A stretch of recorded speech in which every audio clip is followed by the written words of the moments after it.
plus grands maîtres spirituels du monde, de l'Antiquité à l'époque moderne, ont partagé l'idée que la vérité la plus profonde de notre être n'est pas la propriété d'une religion ou d'une tradition spirituelle particulière, mais peut être trouvée dans le cœur de chaque personne.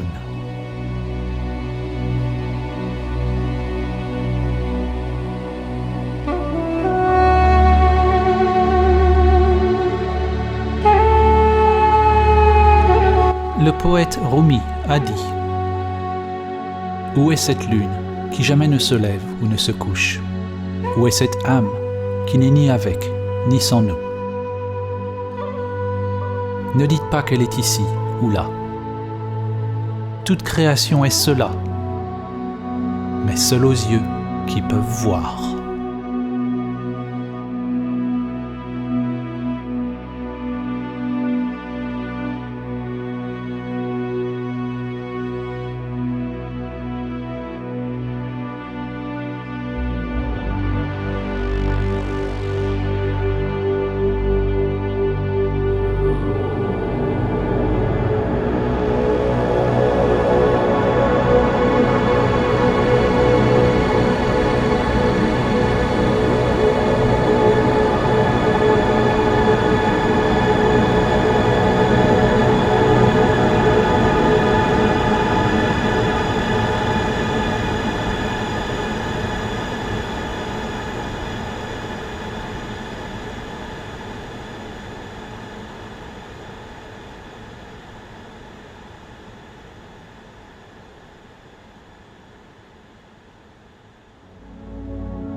Dans l'histoire de la tour de Babel, l'humanité s'est fragmentée en d'innombrables langues, croyances, cultures et intérêts.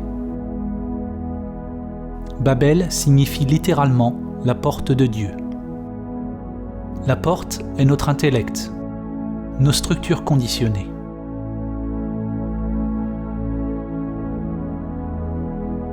Pour ceux qui viennent à réaliser leur vraie nature, leur essence au-delà du nom et de la forme, ceux-là sont initiés au grand mystère de ce qui se trouve au-delà de la porte.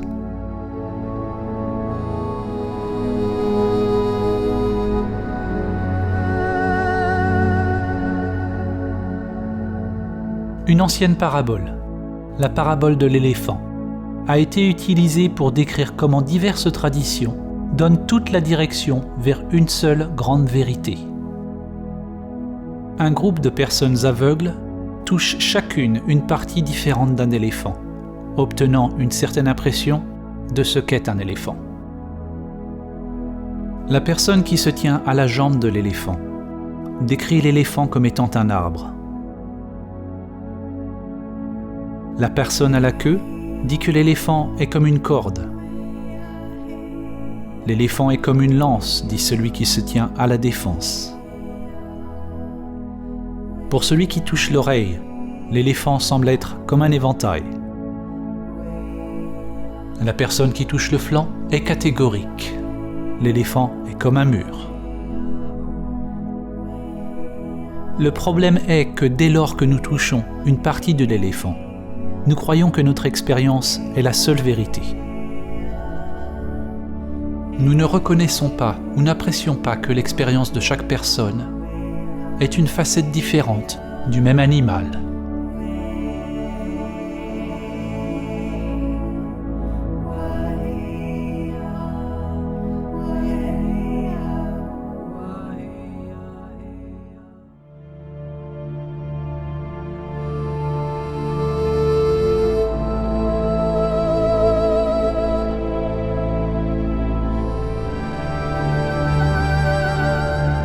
La philosophie pérenne ou éternelle est un entendement que toutes les traditions spirituelles ou religieuses partagent une seule vérité universelle, une réalité mystique ou transcendante, sur laquelle toutes les connaissances et doctrines spirituelles se fondent.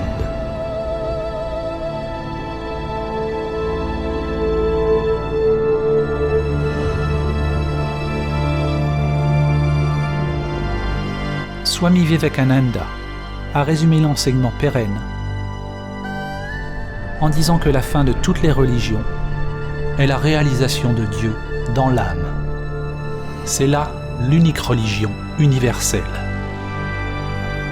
Dans ce film, lorsque nous utilisons le mot « Dieu », il s'agit simplement d'une métaphore du transcendant, pointant vers le grand mystère au-delà de l'esprit égoïque limité. Réaliser le soi véritable ou soi immanent, c'est réaliser notre nature divine. Chaque âme a le potentiel de manifester un nouveau niveau de conscience supérieure afin de se réveiller de son sommeil et de son identification avec la forme.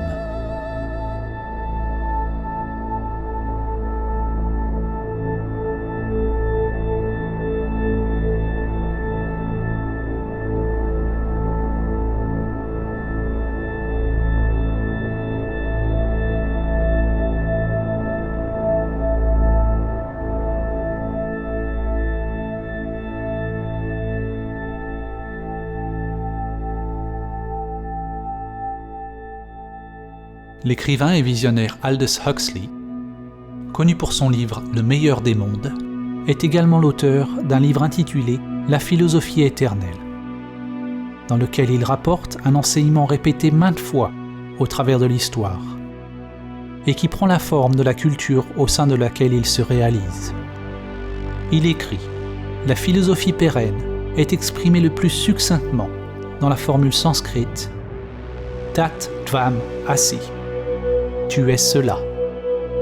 L'Atman, ou soi immanent éternel, est un avec Brahman, le principe absolu de toute existence. Et la fin dernière de tout être humain est de découvrir ce fait pour lui-même, pour savoir qui il ou elle est vraiment.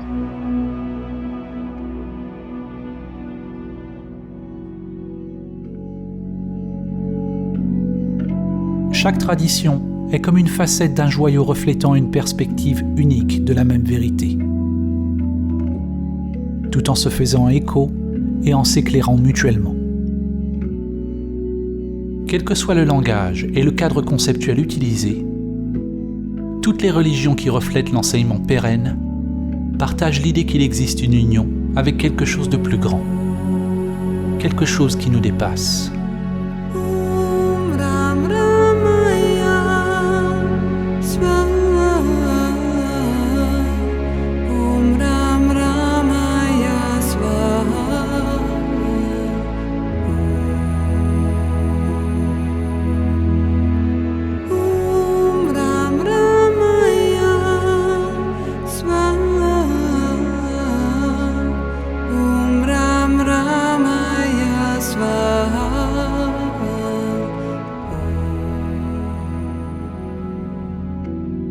Il est possible d'apprendre et d'intégrer les enseignements d'une ou de plusieurs sources, sans s'identifier avec ceux-ci.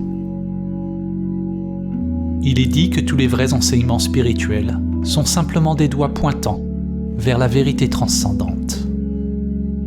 Si nous nous attachons au dogme, à l'enseignement, pour leur réconfort, nous serons retardés dans notre évolution spirituelle. Réaliser la vérité au-delà de tout concept, c'est abandonner toute accroche et attachement. Abandonner tous les concepts religieux.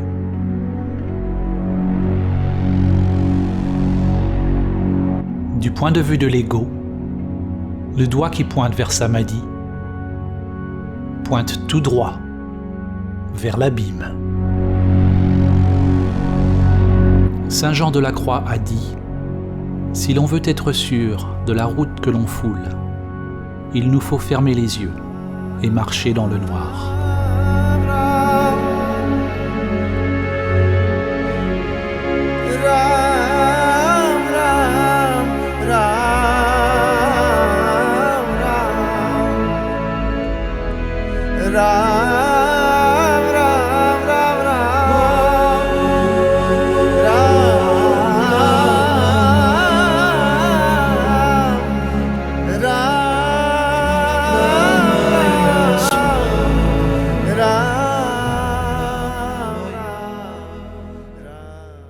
Samadhi begins with a leap into the unknown.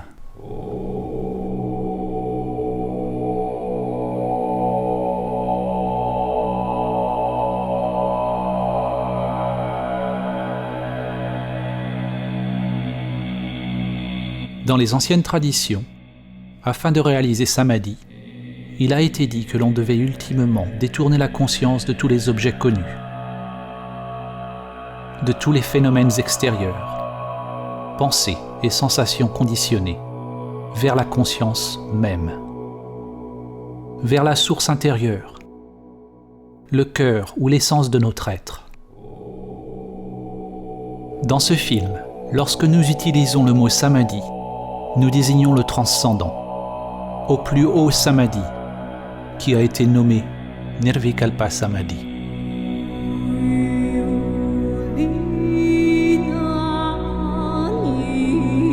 En Nirvikalpa Samadhi se trouve la cessation de l'activité de soi, de toute recherche et action. Nous ne pouvons parler de ce qui disparaît qu'à mesure que nous nous en approchons, et de ce qui réapparaît lorsque nous en revenons. Il n'y a ni perception, ni non-perception, ni chose, ni absence de chose, ni conscience, ni inconscience. Un absolu insondable et impénétrable pour l'intellect.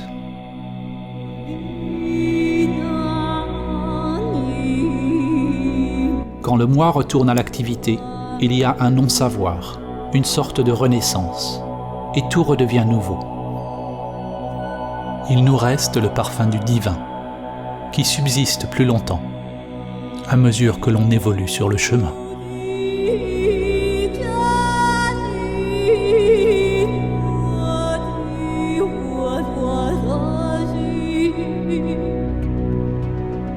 Il existe de nombreux types de samadhi, décrits dans les anciennes traditions. Et la langue a créé beaucoup de confusion au cours des années. Nous choisissons d'utiliser le mot samadhi pour désigner l'union transcendante, mais nous aurions pu utiliser aussi facilement un mot provenant d'une autre tradition. Samadhi est un ancien terme sanskrit qui est commun aux traditions védiques, yogiques et samkhya de l'Inde, et qui a imprégné de nombreuses autres traditions spirituelles. Samadhi est le 8e membre des 8 membres du yoga de Patanjali et la 8e partie du noble chemin octuple de Bouddha. Le Bouddha utilisait le mot nirvana, la cessation de vana, ou la cessation de l'activité de soi. Patanjali a décrit le yoga ou samadhi comme Chitta Vritti Nirodha, le sanskrit signifiant cessation du tourbillon ou spirale du mental. C'est un démêlage de la conscience, de toute la matrice ou créatrix de l'intellect.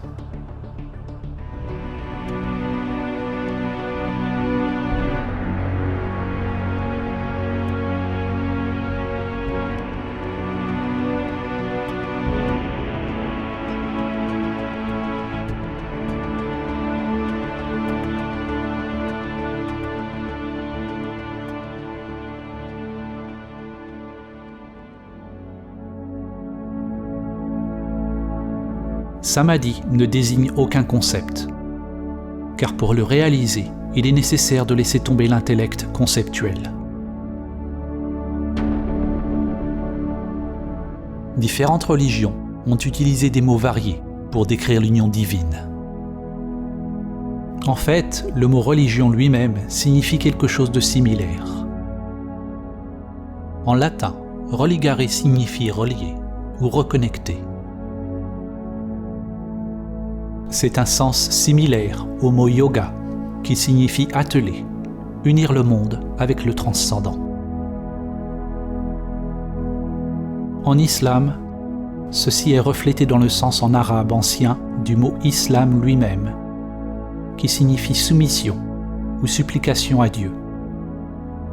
Il désigne un état d'humilité totale, ou l'abandon de la structure du soi.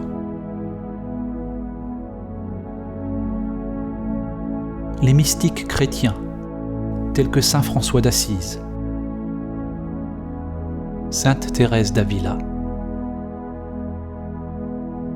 et saint Jean de la Croix, décrivent une union divine avec Dieu, le royaume intérieur de Dieu. Dans l'évangile de Thomas, le Christ a dit « Le royaume n'est pas par ici ou par là. En vérité, le royaume du Père s'étend sur la terre, mais les hommes ne le voient pas. » Les œuvres des philosophes grecs, Platon, Plotin, Parménide et Héraclite, vues à travers l'objectif de l'enseignement pérenne, nous dirigent vers la même sagesse. Plotin nous apprend que le plus grand effort humain est de guider l'âme humaine vers l'état suprême de perfection et d'union avec l'un.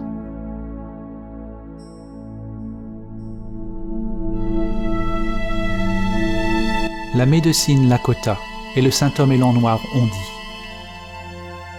« La première paix, qui est la plus importante, est celle qui vient dans l'âme des hommes quand ils réalisent leur relation, leur unicité avec l'univers et toutes ses puissances. Et lorsqu'ils réalisent qu'au centre de l'univers habite le grand esprit et que ce centre est réellement partout, il est en chacun de nous. »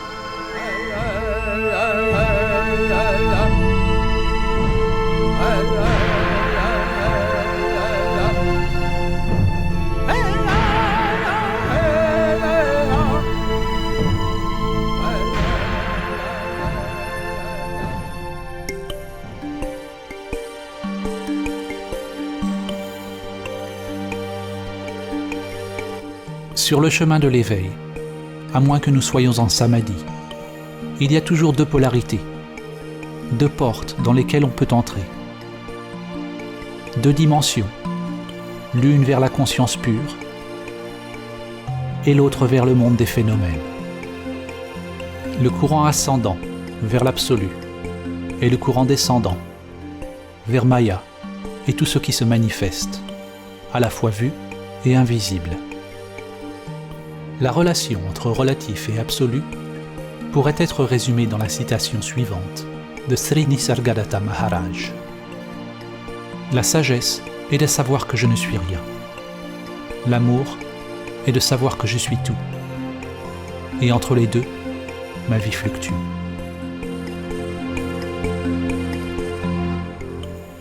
Ce qui est né de cette union est une nouvelle conscience divine. Quelque chose naît du mariage ou de l'union de ces polarités, ou de l'effondrement de l'identification dualiste. Mais ce qui naît alors n'est pas une chose, et n'est jamais né.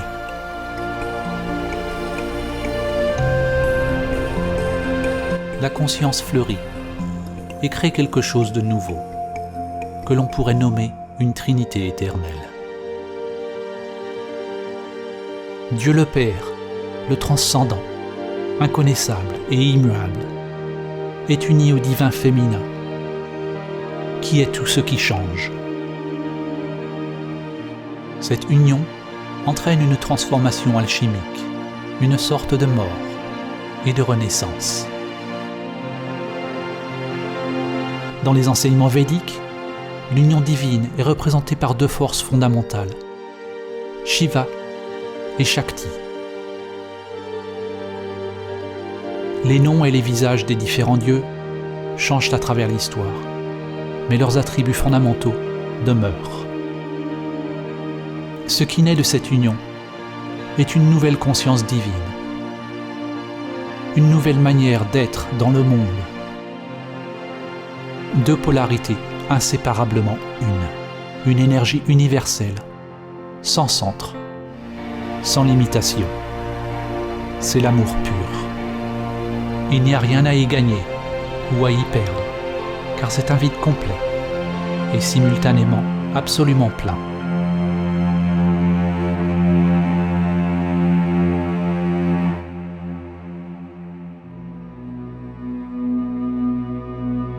que ce soit les écoles de mystère de la Mésopotamie, les traditions spirituelles des Babyloniens et des Assyriens, les religions de l'Égypte ancienne, les cultures nubiennes et kémétiques de l'Afrique ancienne, les traditions chamaniques et indigènes autour du monde, le mysticisme de la Grèce antique, les gnostiques, les non-dualistes, les bouddhistes, les taoïstes, les juifs, les zoroastriens, les jaïns, les musulmans ou les chrétiens. On découvre que leur lien commun est la plus haute perspicacité spirituelle qui a permis à leurs adhérents de réaliser Samadhi.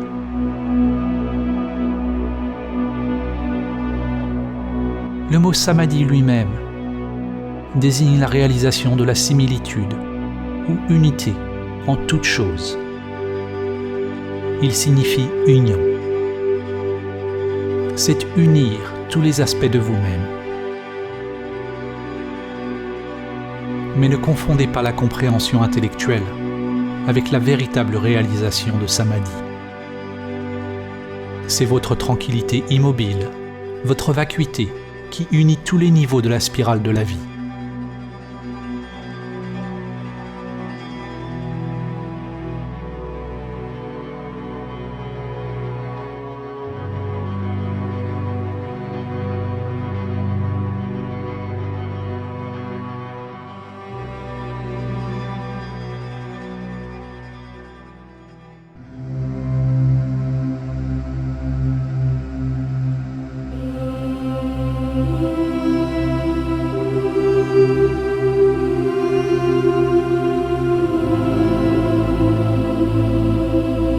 C'est à travers l'enseignement ancien de Samadhi que l'humanité peut commencer à comprendre la source commune de toutes les religions et à s'aligner à nouveau sur la spirale de la vie, le grand esprit, le Dhamma ou le Tao. La spirale est le pont qui s'étend du microcosme au macrocosme.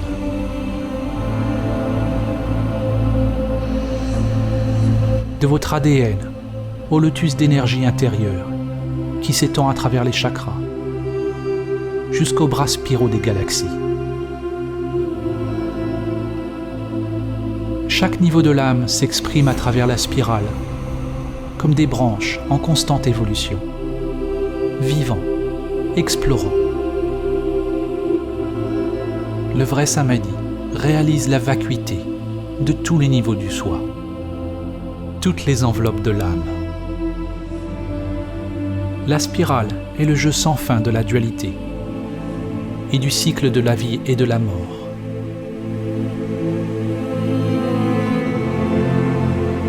Parfois, nous oublions notre connexion à la source.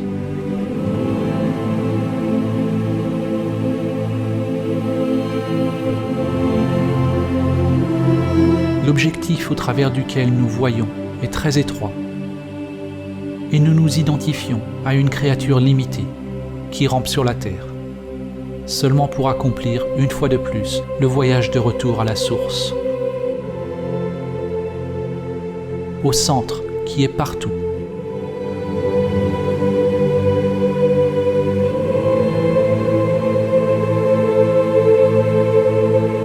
Chuang Tzu a dit: quand il n'y a plus de séparation entre ceci et cela, on l'appelle le point immobile du Tao, au point stationnaire, au centre de la spirale.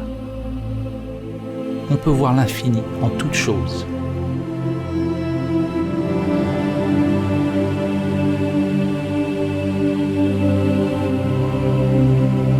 L'ancien mantra Om Mani Padme Hum a une signification poétique.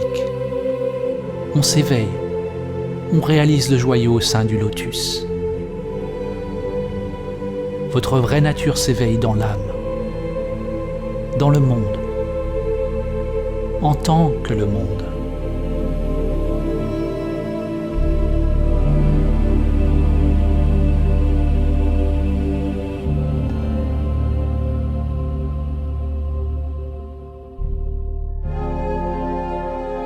En en utilisant le principe hermétique, ainsi en haut, tel en bas, ainsi en bas, tel en haut. Nous pouvons utiliser des analogies pour commencer à comprendre la relation entre l'esprit et l'immobile, le relatif et l'absolu.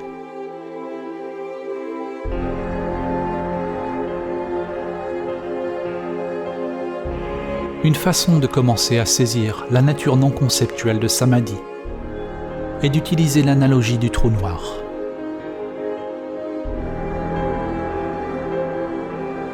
Un trou noir est traditionnellement décrit comme une région de l'espace avec un champ gravitationnel massif et si puissant qu'aucune lumière ou matière ne peut s'en échapper. De nouvelles théories postulent que tous les objets, des plus petites particules microscopiques aux formations macrocosmiques, comme les galaxies, ont un trou noir ou une singularité mystérieuse en leur centre.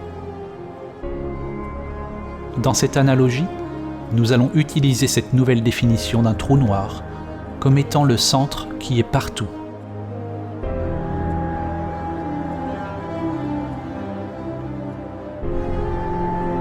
Dans la tradition zen, de nombreux poèmes et koans nous mènent face à face avec la porte sans porte.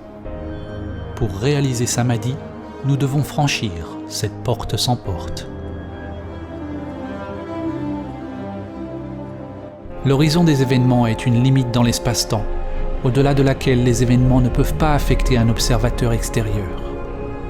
Ce qui signifie que tout ce qui se passe, au-delà de l'horizon des événements, ne vous est pas connu. On pourrait dire que l'horizon des événements d'un trou noir est analogue à la porte sans porte. C'est le seuil entre le soi et l'absence de soi. Il n'y a pas de moi qui franchit l'horizon des événements. Au centre d'un trou noir se trouve la singularité unidimensionnelle, contenant la masse de milliards de soleils, dans un espace inimaginablement petit, une masse réellement infinie. Littéralement, un univers dans quelque chose d'infinitésimalement plus petit qu'un grain de sable. La singularité est quelque chose d'insondable, au-delà du temps et de l'espace. Selon la physique, le mouvement est impossible. L'existence des choses est impossible. Quoi que soit cette singularité, elle n'appartient pas au monde de la perception. Cependant, elle ne peut pas être décrite comme une simple immobilité. Elle est au-delà du calme et du mouvement. Quand vous réalisez le centre qui est partout et nulle part, la dualité s'effondre. La forme et le vide, le temps et l'intemporel. On pourrait appeler cela un calme dynamique ou un vide enceint, au centre de l'obscurité absolue. Le maître taoïste Lao Tzu a déclaré « Ténèbres au sein de la ténèbre, la porte qui mène à toute compréhension. »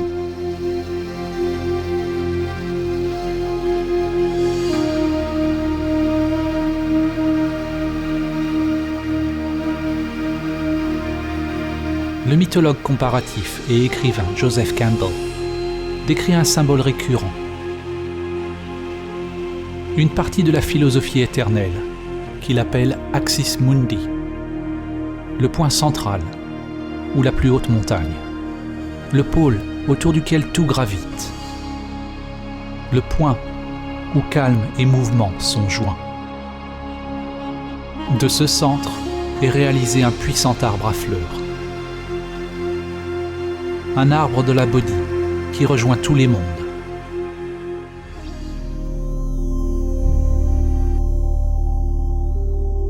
Tout comme un soleil est aspiré dans un trou noir. Quand vous approchez de la grande réalité, votre vie commence à tourner autour d'elle et vous commencez à disparaître.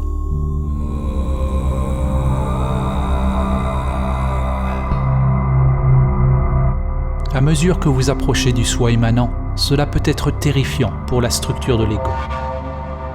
Les gardiens de la porte sont là pour tester ceux dans leur voyage.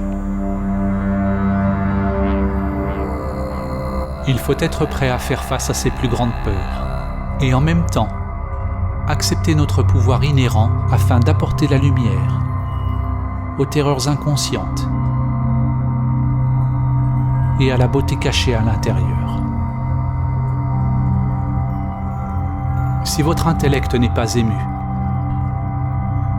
s'il n'y a pas de réaction du soi, alors tous les phénomènes produits par l'inconscient surgissent et s'évanouissent.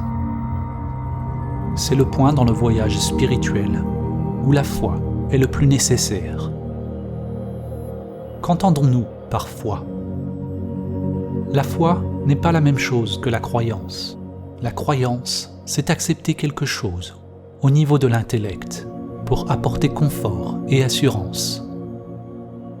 La croyance est un moyen pour la pensée d'étiqueter ou de contrôler l'expérience.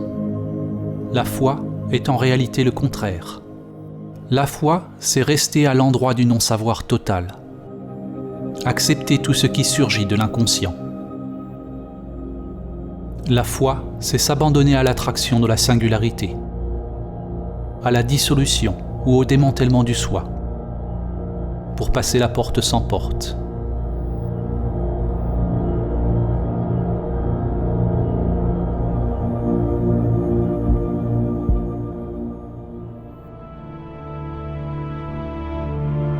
L'évolution et la structure d'une galaxie sont étroitement liées à l'échelle du trou noir en son centre, tout comme votre évolution est liée à la présence du soi immanent, la singularité, qui est votre vraie nature. Nous ne pouvons pas voir le trou noir, mais nous pouvons le connaître par la manière dont les choses se déplacent autour de celui-ci, par la façon dont il interagit avec la réalité physique. De même, nous ne pouvons pas voir notre vraie nature. Le moi immanent n'est pas une chose, mais nous pouvons observer une action illuminée. Comme le disait le maître zen Suzuki, il n'y a pas à proprement parler de gens illuminés. Il n'y a qu'une activité illuminée.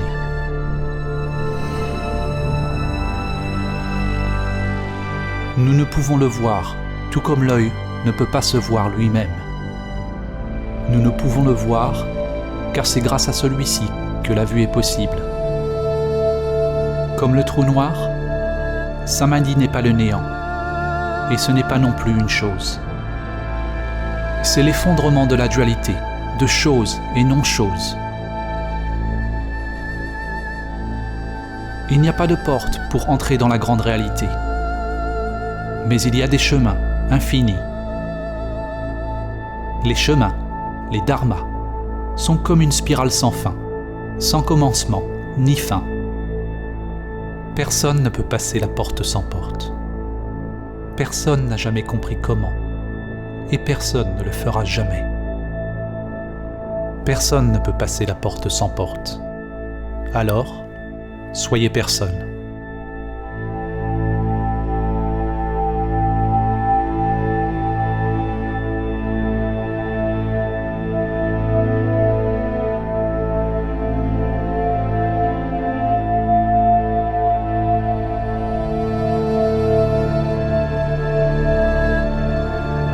Samadhi est le chemin sans chemin, la clé d'or.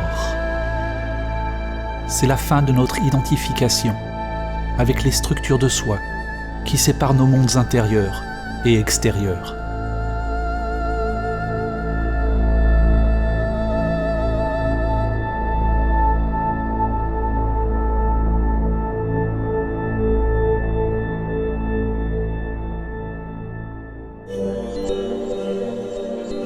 Il existe de nombreux modèles de développement qui décrivent les couches ou les niveaux de structure du soi.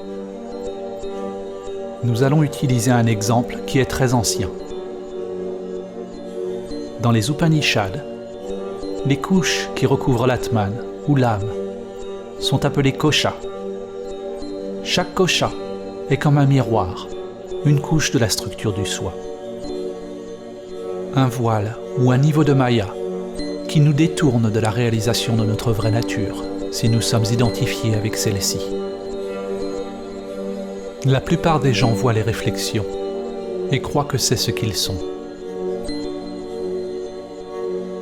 Un miroir reflète la couche animale, le corps physique. Un autre miroir reflète votre mental, vos pensées, vos instincts et vos perceptions. Un autre, votre énergie intérieure, ou prana, que vous pouvez observer lorsque vous vous tournez vers l'intérieur. Un autre miroir réfléchit sur le niveau de l'imaginal, qui est la couche du mental supérieur, ou de la sagesse. Et il y a des niveaux de béatitude transcendantale, ou non-duelle, ressentis à l'approche de Samadhi. Il y a potentiellement d'innombrables miroirs, ou aspects de soi que l'on peut différencier, et ils changent constamment.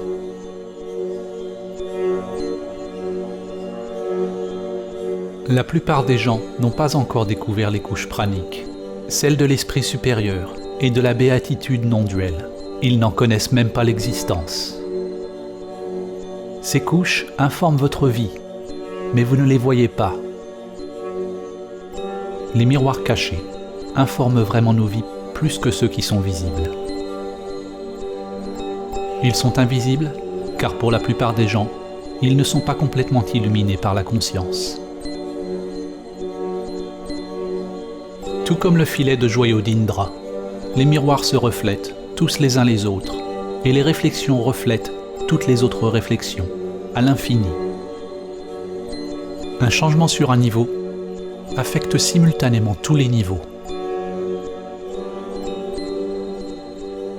Certains de ces miroirs peuvent être laissés dans l'ombre, à moins que nous ayons la chance d'avoir un guide compétent pour nous aider à les éclairer. La vérité est que nous ne savons pas ce que nous ne savons pas. Maintenant,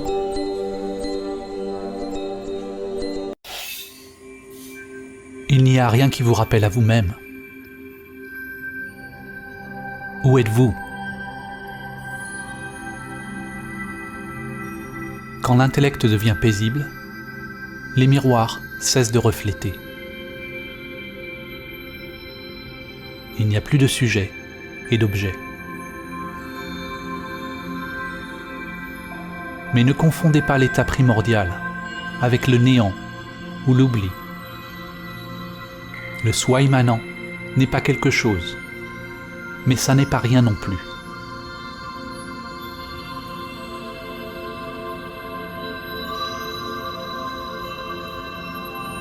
La source n'est pas une chose, c'est le vide ou le calme lui-même. C'est un vide qui est la source de toute chose. La forme est réalisée exactement comme le vide. Le vide est réalisé exactement comme la forme. Cette source est le grand ventre de la création, enceint de toutes les possibilités.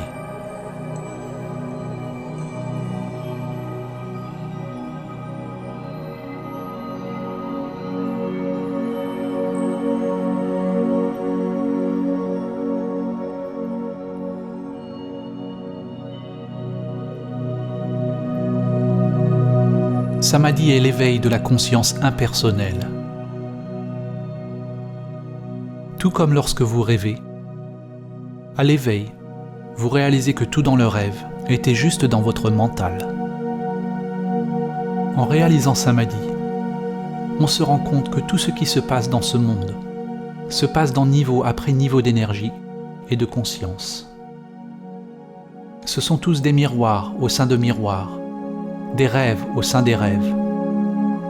Le moi que vous pensez être est à la fois le rêve et le rêveur.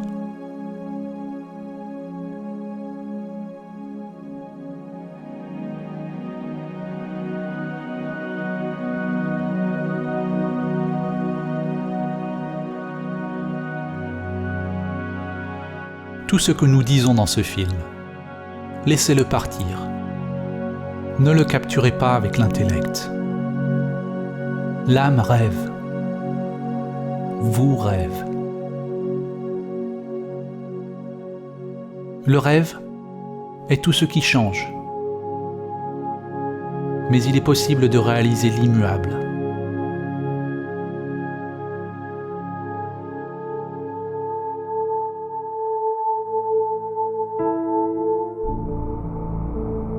Cette réalisation ne peut pas être comprise avec l'intellect individuel limité.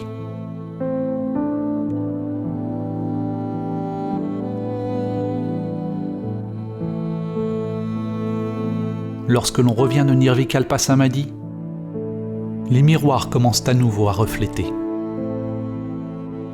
Et l'on réalise alors que le monde dans lequel nous pensons vivre est en fait nous-mêmes. Non pas le vous limité, qui n'est qu'une réflexion temporaire. Mais vous êtes conscient de votre vraie nature, comme source de tout ce qui est. Cette aube d'une sagesse supérieure, l'embryon, prajna ou gnose, est ce qui est né de Samadhi.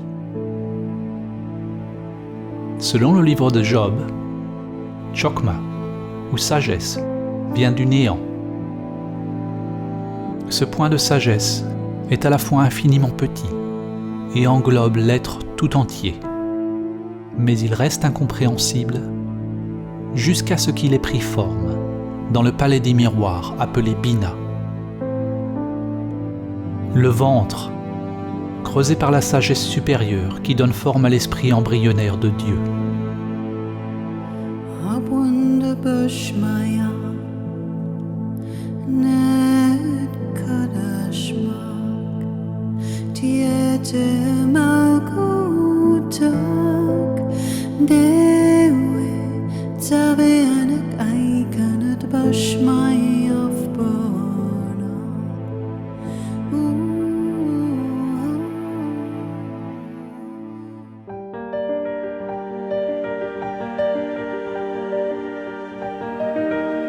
L'existence des miroirs ou l'existence du mental n'est pas un problème.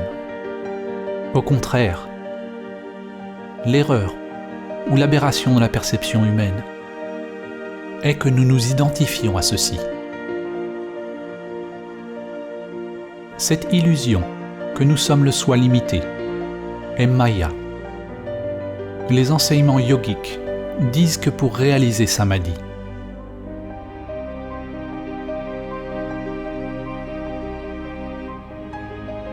jusqu'à ce que vous disparaissiez en lui, ou lui en vous. Bien que le langage employé dans les diverses traditions soit dissemblable, à leur racine, tous indiquent une cessation de l'identification avec le soi et de l'activité centrée sur soi-même. Le Bouddha a toujours enseigné en termes négatifs. Il a préconisé d'enquêter directement sur le fonctionnement de la structure de soi. Il n'a pas dit ce qu'est Samadhi, juste qu'il s'agit de la fin de la souffrance. Dans l'Advaita Vedanta, on trouve le terme neti, neti, qui signifie pas ceci, pas cela. Les gens, sur le chemin de la réalisation de soi, s'interrogent sur leur vraie nature, ou sur la nature de Brahman, en découvrant d'abord ce qu'ils ne sont pas. De même, dans le christianisme, sainte Thérèse d'Avila a décrit une approche de la prière basée sur le chemin négatif, ou via negativa. Une prière de calme, de soumission et d'union, qui est le seul moyen d'approcher l'absolu. Grâce à ce processus progressif de dépouillement, on laisse tomber tout ce qui n'est pas permanent, tout ce qui change. L'intellect, la structure de l'ego et tous les phénomènes, y compris les couches cachées du soi. L'inconscient doit devenir transparent afin de refléter la source unique. S'il y a un savoir profond ou un soi opérant dans l'inconscient, alors nos vies restent captives dans un labyrinthe de motifs cachés qui composent le soi non découvert.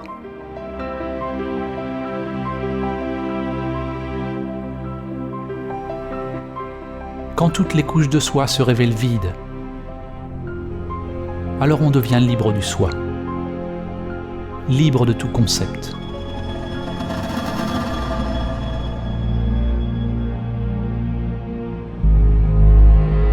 Un tournant dans votre évolution est lorsque vous réalisez que vous ne savez pas qui vous êtes. Qui éprouve le souffle? Qui éprouve le goût? Qui éprouve le chant, le rituel, la danse, la montagne? Soyez le témoin du témoin. Observez l'observateur. Au début, lorsque vous observez l'observateur, vous ne verrez que le faux moi. Mais si vous persistez, il cédera.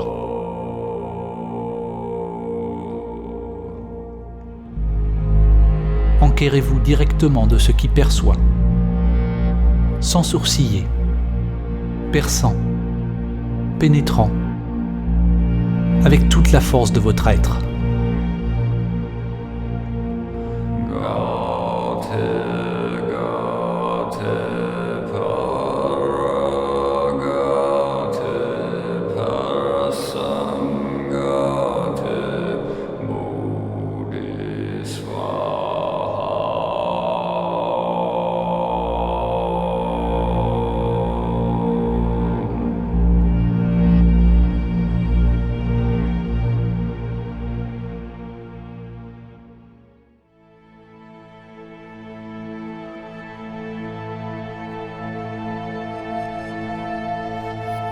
Il n'y a pas de soi qui se réveille.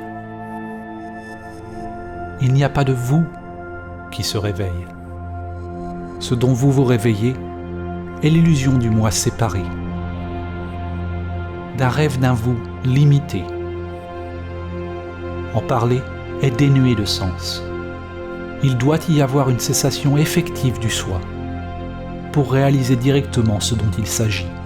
Et une fois réalisé, il n'y a rien qui puisse être dit à ce sujet. Dès que vous dites quelque chose, vous êtes de retour dans l'intellect. Et j'en ai déjà trop dit.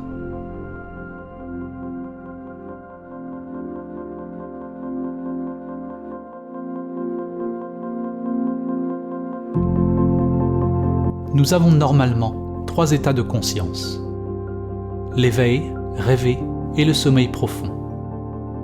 Samadhi est parfois appelé le 4e état, l'état fondamental de la conscience, un éveil primordial qui peut devenir continuellement présent et parallèle aux autres états de conscience. Dans le Vedanta, on l'appelle Turiya. D'autres termes pour Turiya sont la conscience du Christ, la conscience de Krishna, la nature de Bouddha, ou Sahaja Samadhi. En Sahaja Samadhi, le soi immanent reste présent durant l'usage de toutes les fonctions humaines. L'immuable est immobile au centre de la spirale des phénomènes changeants. Les pensées, les sentiments, les sensations et l'énergie tournent autour du centre, sur la circonférence. Mais le degré de calme ou de « je suis » persiste pendant l'activité extérieure, exactement comme durant la méditation. Il est possible que le soi immanent reste présent, même pendant le sommeil profond. Que votre conscience de « je suis » demeure sans va-et-vient, même si les états de conscience changent.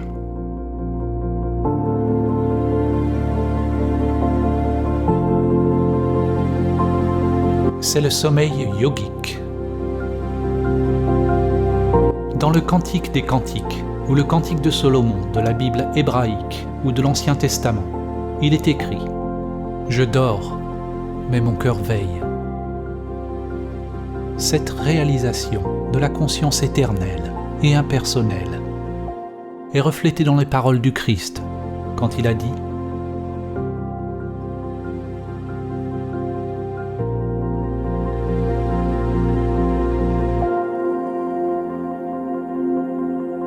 Une conscience qui brille au travers d'innombrables visages, d'innombrables formes.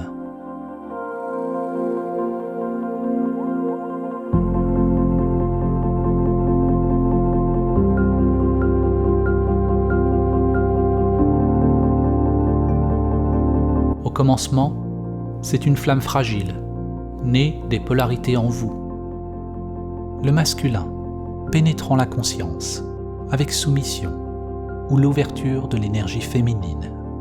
Une flamme délicate et facilement perdue. Il faut prendre grand soin de la garder en vie et de la protéger jusqu'à ce qu'elle parvienne à maturité. Samadhi est à la fois un état de conscience intemporel et une étape dans un processus de développement continu. Quelque chose d'organique qui grandit avec le temps.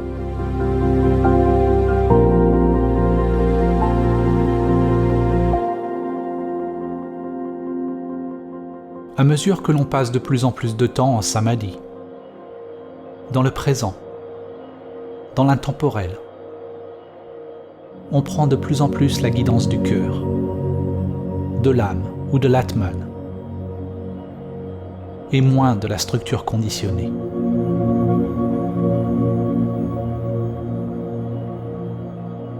C'est ainsi que l'on devient libre de l'esprit inférieur, libre de toute pensée pathologique. Le câblage interne change. L'énergie ne circule plus inconsciemment dans les vieilles structures conditionnées. Ce qui est une autre façon de dire que l'on n'est plus identifié avec la structure de soi, avec le monde extérieur de la forme.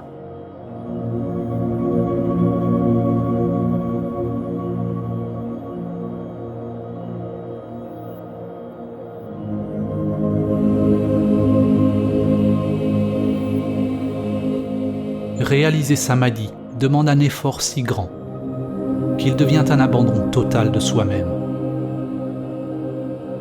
Un abandon tellement englobant qu'il est un effort complet de notre être, de toute notre énergie. C'est un équilibre d'effort et de soumission, yin et yang, une sorte d'effort sans effort.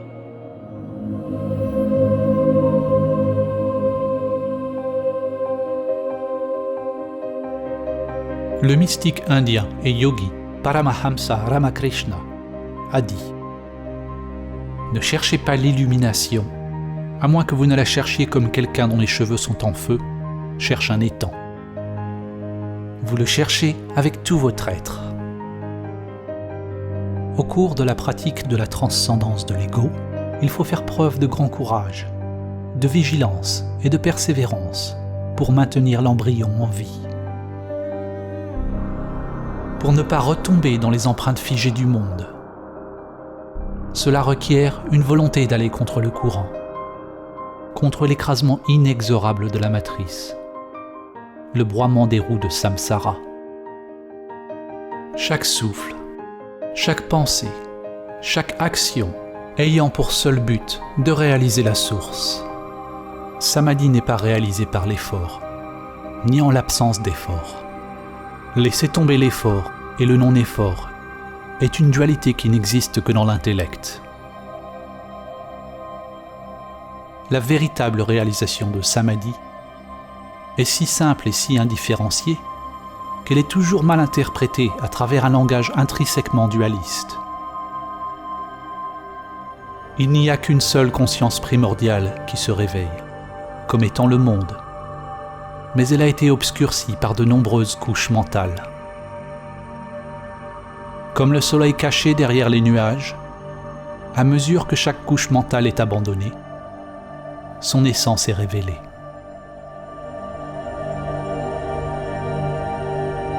Alors que chaque couche mentale tombe, certains nomment samadhi différemment. Ils donnent des noms différents à différentes expériences ou à différents types de phénomènes.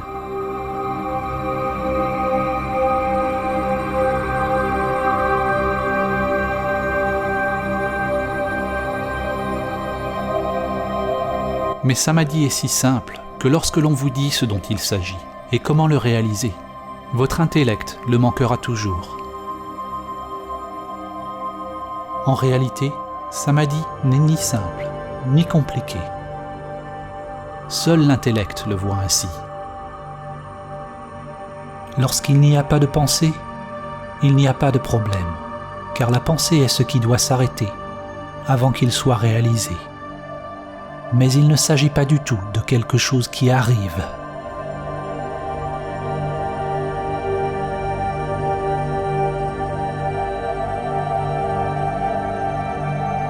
L'enseignement le plus concis de Samadhi peut être trouvé dans cette phrase.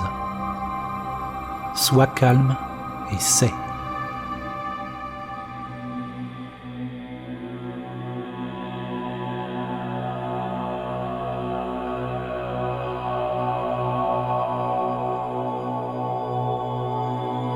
Comment pouvons-nous utiliser mots et images pour transmettre le calme ? Comment pouvons-nous transmettre le silence en faisant du bruit ? Plutôt que de parler de Samadhi en tant que concept intellectuel. Ce film est un appel radical à l'inaction, un appel à la méditation, au silence intérieur et à la prière intérieure. Un appel à stopper.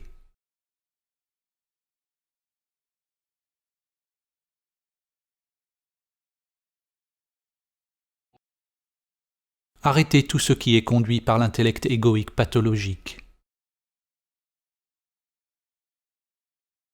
Sois calme et sais.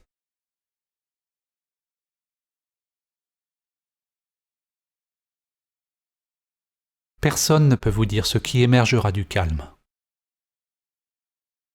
C'est un appel à l'action qui vient du cœur spirituel.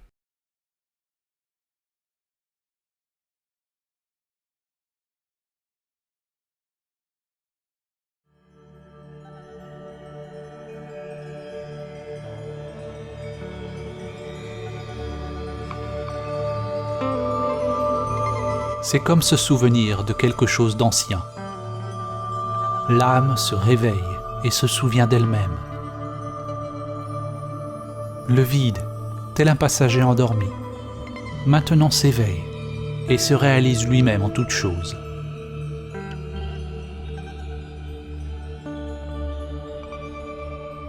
Vous ne pouvez pas imaginer ce qu'est Samadhi avec l'intellect égoïque limité. Tout comme vous ne pouvez pas décrire à une personne aveugle ce qu'est la couleur. Votre intellect ne peut pas le connaître. Il ne peut pas le fabriquer. Réaliser Samadhi, c'est voir d'une manière différente. Non pas voir des choses séparées, mais reconnaître celui qui voit.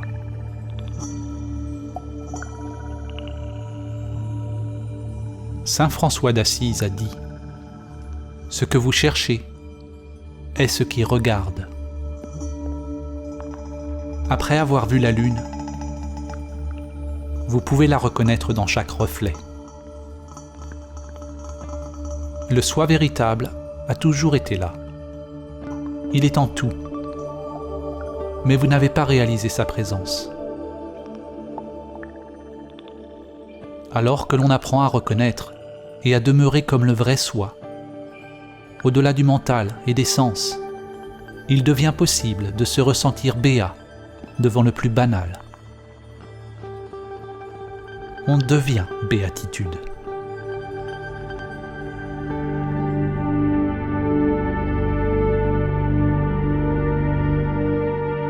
N'essayez pas d'être exempt de désir, car vouloir être exempt de désir est un désir. Vous ne pouvez pas tenter d'être immobile, car votre effort même est mouvement. Réalisez le calme qui est toujours présent. Sois le calme et sais.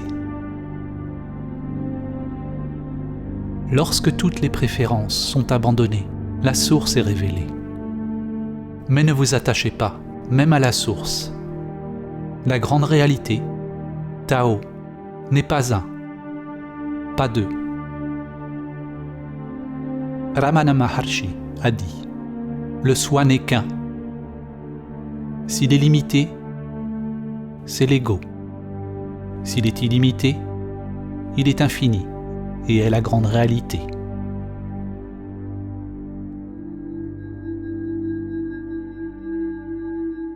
Si vous croyez ce qui est dit, vous l'avez manqué. Si vous n'y croyez pas, vous l'avez également manqué. La croyance et non-croyance opèrent au niveau de l'intellect. Elles exigent un savoir.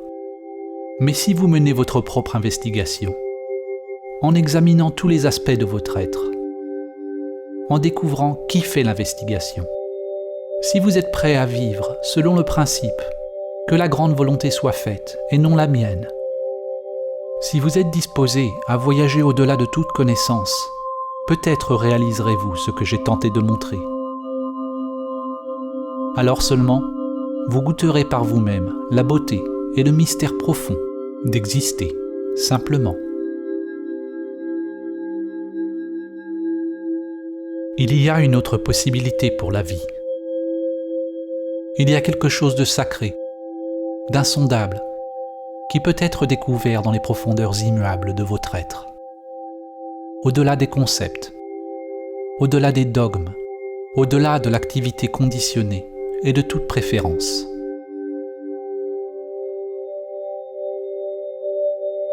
On ne l'acquiert pas avec des techniques, des rituels ou des pratiques. Il n'y a pas de comment l'obtenir.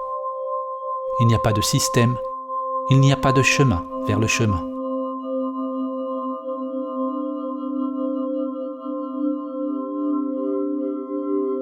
Comme on dit dans le zen, c'est la découverte de votre visage d'origine, avant votre naissance. Il ne s'agit pas d'ajouter plus à vous-même. C'est devenir une lumière sur soi-même. Une lumière qui dissipe l'illusion de soi.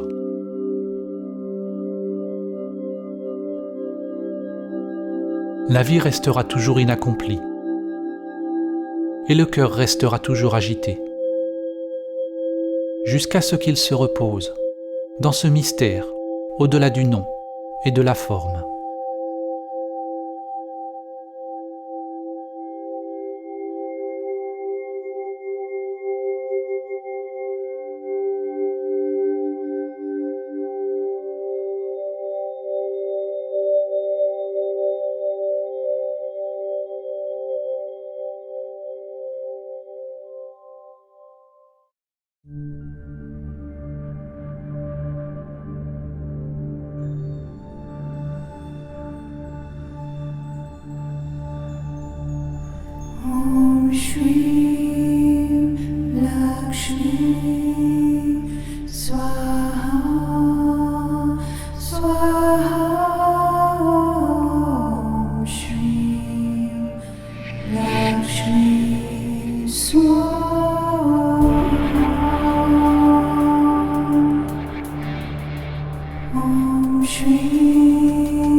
tree.